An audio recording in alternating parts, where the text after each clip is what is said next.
Executivo, Legislativo e Judiciário. Como funciona a separação dos poderes no Brasil? Esse é o tema de hoje do programa Saiba Mais e o nosso convidado é o advogado Antônio Rodrigo Machado. Bem-vindo. Como funciona, né? O que são os três poderes no nosso país? Cada um dos poderes, de acordo com a nossa ordem constitucional, ele possui uma atividade específica, uma função específica. O Poder Executivo tem a função primordial do Estado, que é a promoção dos serviços públicos, a promoção daquela necessidade do cidadão, a promoção do bem necessário para a vida cotidiana de cada um dos cidadãos do nosso país. O Legislativo tem como função primordial a confecção das leis, da nossa legislação, das nossas normas, das normas da nossa convivência social. E o Judiciário ele tem essa função do controle social, dirimir todos os conflitos existentes entre cidadãos e também entre cidadão e Estado, entre cidadão e administração pública. Então, essas são as três funções básicas de cada um dos poderes. Qual a estrutura de cada poder? O Poder Executivo ele é organizado dentro do Poder Executivo Federal, dentro da União, Poder Executivo estaduais, na verdade, né? E também do Distrito Federal, e temos também os poderes municipais. São os poderes, o poder executivo de cada um dos municípios brasileiros, que é comandado pelos prefeitos, que é comandado também pelos governadores e pela Presidente da República. No caso do Poder Legislativo, nós temos em âmbito federal um poder que é dividido em duas câmaras, né? Bicameral. Temos o Senado, que representa todos os Estados-membros, e temos a Câmara Federal, que representa o povo brasileiro. A Câmara Federal, os deputados federais são representantes do povo brasileiro, por isso que cada estado tem um número diferente de deputados federais. No caso do Senado, são 3 senadores por cada estado-membro da federação. O Poder Judiciário já tem uma estrutura um pouco mais complexa. É dividida, basicamente, tem a Justiça Estadual, que são os juízes estaduais e os tribunais de justiça dos estados, e nós temos a Justiça Federal. Essas duas divisões tratam das matérias comuns, civis e penais. Nós temos também as justiças especializadas, como a Justiça Militar, Justiça Eleitoral, Justiça do Trabalho. Todas essas estruturas, elas estão subordinadas a tribunais superiores, a exemplo do STJ, a exemplo do TSE, do Superior Tribunal Militar e também do Superior Tribunal do Trabalho, o TST. E todos eles estão subordinados ao guardião da Constituição Federal, que é o Supremo Tribunal Federal. Então, essa é a estrutura básica organizativa do Poder Judiciário brasileiro. O Supremo Tribunal Federal, como guardião da Constituição, exerce o poder de interpretação da Constituição e todos os demais tribunais estão sujeitos à última palavra dada acerca da Constituição, que é pelo STF. Para as pessoas em casa entenderem um pouco mais, né? Qual é a função específica do Executivo? O Executivo, falando de forma bastante simples, é o Executivo que promove a saúde. Então, o Executivo é responsável pelos hospitais, é o responsável pelo serviço do posto de saúde, é o responsável pela segurança pública. E essa divisão do Executivo federal, estadual e municipal é uma divisão feita pela própria Constituição Federal, que estabelece a competência de cada um dos poderes executivos. Então, por exemplo, no caso da União, ela tem a responsabilidade de definir matérias relacionadas à saúde ao lado do Estado e ao lado também do município. É uma competência que cabe aos 3 entes da federação. No caso específico da segurança pública ostensiva, no caso da Polícia Militar, por exemplo, isso é de competência exclusiva do Estado, dos Estados. A União pode estabelecer regras gerais de segurança pública, tem a Secretaria Nacional de Segurança, órgão vinculado ao Ministério da Justiça. Mas já a Polícia Judiciária Federal, no caso, o Departamento de Polícia Federal, já é um órgão do Poder Executivo Federal. Então, o Poder Executivo é aquele poder que o cidadão observa no dia a dia, seja na construção de estradas, na reparação de uma calçada, na limpeza pública, no recolhimento do lixo. Isso tudo é tarefa do Poder Executivo, que tem essa função primordial do Estado, que é mais próxima do cidadão. Além do que tem a chave do cofre, é quem comanda o Tesouro Federal, o Tesouro Nacional, também o Tesouro Estadual e o Tesouro Municipal. É o Executivo que possui a arrecadação de impostos e essa é uma tarefa que, digamos assim, que é inicial para todas as demais funções do Estado. E as funções específicas do Legislativo? A função específica do Legislativo é a de fazer as leis, né, de determinar as leis. Muitas dessas leis são enviadas pelo Poder Executivo, mas precisam da aprovação do Poder Legislativo. Uma segunda função muito importante, muito elementar do Poder Legislativo é fiscalizar o exercício do Poder Executivo. Então, o legislador, o parlamentar, ele não apenas é alguém que vai confeccionar, que vai fazer, que vai realizar, vai definir a vontade do povo através da edição das normas, mas ele também vai ser o representante do povo para fazer a fiscalização dos atos do Poder Executivo.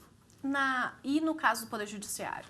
O Poder Judiciário, a sua função básica é dirimir e definir os conflitos existentes na sociedade.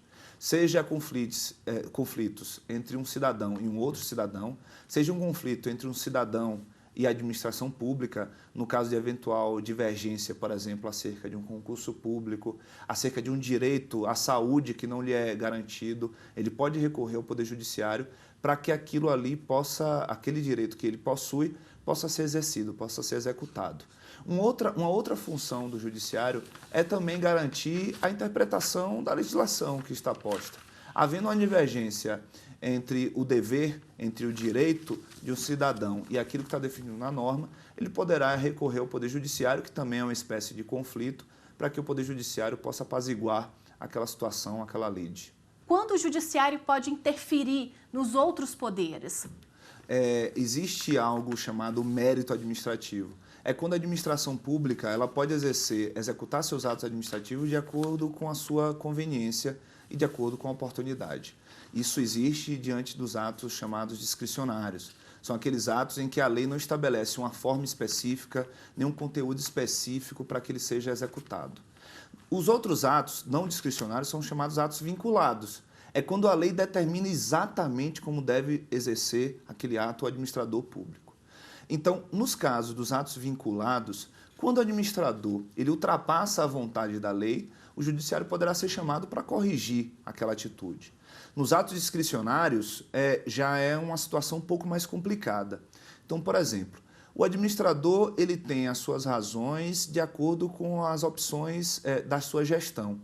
Quando um candidato eleitoral ele se predispõe a apresentar um programa de governo dentro da eleição, dentro da disputa democrática, a opção dos administrados, a opção dos cidadãos é pelo programa de governo que ele prometeu, que ele disse que quer cumprir. Então, na hora de executar os atos administrativos, na hora de executar a sua gestão, as vontades desse administrador também deverão ser respeitadas. Então, por exemplo, apenas a título de exemplo, se o administrador ele resolve, dentro de uma escassez de recursos, ele resolve fazer uma escola em detrimento de um posto de saúde, poderá o judiciário dizer qual é a melhor escolha para a administração pública? Não poderá. Agora, dentro desse mérito administrativo, se ao fazer a escola, o Poder Executivo ele faz um processo licitatório que contém vício, que contém ilegalidade, o Poder Judiciário poderá sim ser chamado para corrigir aquele ato administrativo, inclusive fazendo anulação do processo licitatório. Ou seja, em caso de irregularidade, em caso de ilegalidade, o Poder Judiciário poderá se intrometer, digamos assim, no ato administrativo para afastar aquele ato, aquela decisão do administrador público no Poder Executivo. No caso referente ao Poder Legislativo, o Poder Judiciário ele tem um limite ainda maior. Em regras denominadas interna corporis, são regras do próprio Poder Legislativo sobre escolha de uma determinada lei, sobre escolha de uma determinada legislação, o Poder Judiciário não poderá adentrar a esfera do Poder Legislativo. Agora, no caso de quebras de regras estipuladas, por exemplo, na Constituição Federal, o Poder Judiciário poderá, sim, interferir no Poder Legislativo para que a Constituição seja seguida. Após o processo legislativo sendo concluído, o Poder Judiciário, no caso do Supremo Tribunal Federal, que é o guardião da Constituição, poderá, inclusive, decretar a inconstitucionalidade de uma lei aprovada pelo Poder Legislativo. No caso do Poder Executivo, a gente vê muita situação de judicialização da saúde. Existem decisões da Justiça que, enfim, pedem para que o governo ofereça vagas em UTI, medicamentos de alto custo. Se isso não for cumprido por parte do Executivo, o que é feito? Quais são as consequências disso? Esse é um dos maiores dilemas do Poder Judiciário. Quando o Poder Judiciário se depara, um determinado juiz, ele se depara entre a vida e a morte de uma pessoa diante de uma escassez de recursos da própria administração pública, é uma situação muito complicada para o juiz decidir isso.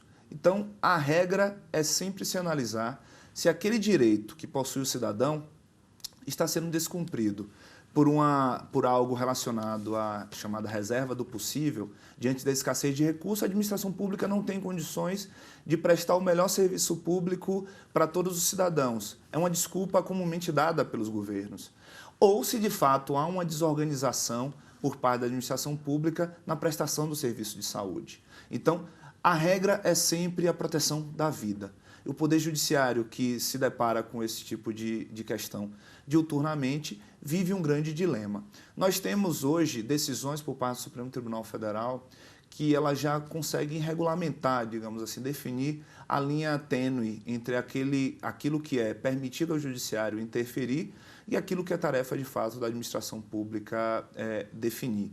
No caso, o Poder Executivo é quem tem a responsabilidade de definir todos os programas, todo o planejamento relacionado à distribuição dos recursos para a área da saúde. Então, muitas vezes a gente percebe que há uma individualização de um problema, por exemplo, no fornecimento de um medicamento que ainda não foi aprovado pelas agências que têm essa competência, e um cidadão enganado por uma esperança vil, esse cidadão é levado ao Poder Judiciário para buscar remédios, medicamentos que não tiveram a sua aprovação e nem a sua eficácia comprovada.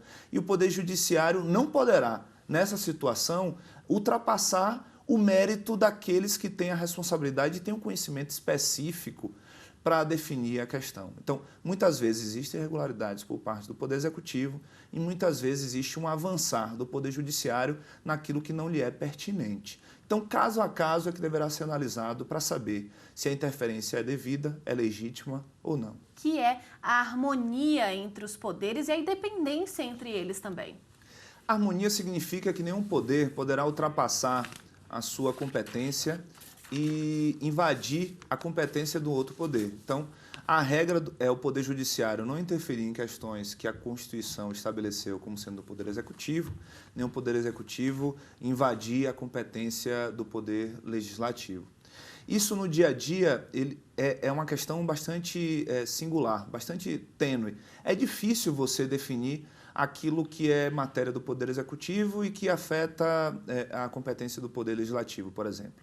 Na edição de medidas provisórias, o Poder Executivo acaba fazendo uma legislação, acaba estabelecendo normas que deverão ser cumpridas pela própria sociedade. Tudo bem que existe um rito constitucional definido para que essas medidas provisórias sejam depois enviadas ao Poder Legislativo, mas naquele instante o Poder Executivo legisla. Dentro dessa separação de poderes, essa independência, essa harmonia, ela serve para que cada uma das funções primordiais elas sejam cumpridas de forma prioritária. Mas o Poder Legislativo, por exemplo, que tem a função de editar normas, ele também tem funções executivas, digamos assim. O Poder Legislativo, para fazer a contratação de uma determinada obra pública, ele tem que fazer uma licitação. Essa licitação, a priori, seria uma função executiva. O Poder Judiciário, que não apenas julga os conflitos, ele também tem a função de definir normas internas. Então, por exemplo, quando o presidente de um tribunal estabelece uma portaria para regramento de algumas funções, de algumas definições do dia a dia do exercício da atividade jurisdicional, ele está legislando. Quando o Poder Executivo ele julga um servidor que cometeu uma infração disciplinar, ele também está exercendo uma função julgadora, que é a função primordial do Poder Judiciário. Então, assim, a independência e a harmonia significa que nenhum dos poderes pode invadir a competência do outro. Nenhum dos poderes pode ultrapassar a ordem constitucional definida para as suas atribuições. A separação dos poderes, os 3 poderes, eles são importantes para a manutenção da democracia? Sim, são muito importantes a existência dos 3 poderes, né? É algo bastante elementar. A Constituição estabeleceu isso logo no início, no artigo 2º, e dentro dessa ordem constitucional vigente, a Constituição da separação de poderes é considerada cláusula pétrea, ou seja, não poderá ser modificado na manutenção da atual ordem constitucional.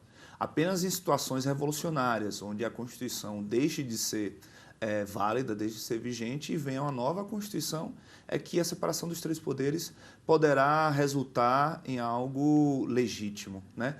O poder constituinte originário, ele definiu a separação dos três poderes como algo indissolúvel. A exclusão de um dos poderes pode levar a uma ruptura constitucional? Com certeza. Sendo classificado como cláusula pétrea, havendo a exclusão, por exemplo, do Poder Legislativo, como já existiu em períodos ditatoriais no Brasil, isso significa a exclusão de representantes da população dentro de um poder que é considerado essencial à manutenção da democracia. Então, apenas em período ditatorial pode-se pensar na atual ordem constitucional, na ruptura, na degregação, no afastamento, seja do Poder Executivo, seja do Poder Legislativo, seja do Poder Judiciário. Então, nós vivemos um Estado constitucional de direito. Esse Estado constitucional de direito ele tem como fundamento direitos e garantias individuais e cláusulas pétreas definidas na nossa ordem constitucional que não podem ser modificadas, que não podem ser afastadas. Uma vez afastadas, há um desabar de todo o nosso sistema democrático. E qual o papel do Ministério Público nessa estrutura toda? O Ministério Público tem uma estrutura própria, né? Por muitos considerados um quarto poder, mas por parte da doutrina também considerado um órgão independente, ainda que vinculado ao Poder Executivo. O Ministério Público tem a função primordial de fiscalização das leis. É o Ministério Público quem cabe, por exemplo, a titularidade das ações penais públicas ou ações penais públicas também condicionadas. É o Ministério Público que cabe também a legitimidade ativa para o controle de constitucionalidade. O Ministério Público possui uma função essencial dentro dessa nossa ordem constitucional pela fiscalização das leis e pelo respeito aos direitos fundamentais de todos os cidadãos, da sociedade civil como um todo. De onde surgiu essa separação dos poderes? Então, filosoficamente falando, a separação de poderes, a sua origem inicial data da Grécia. Aristóteles já falava sobre a divisão das funções do poder soberano, a não concentração de poderes. Dentro do Estado moderno, a sua origem vem de Montesquieu, a partir de uma obra clássica pré-revolucionária, pré-revolução francesa, denominada O Espírito das Leis, e que influencia diretamente a organização do Estado moderno. Então, Montesquieu inaugura esse debate filosófico e nós aprimoramos e tentamos a cada dia aprofundar a ordem democrática através da separação de poderes, mas primordialmente através do poder exercido pelo, de fato, quem é seu titular, que é o povo, como diz a própria Constituição Federal. Ótimo. Muito obrigada pela participação. O programa Saiba Mais fica por aqui. Muito obrigada pela companhia e até o próximo programa. Tchau!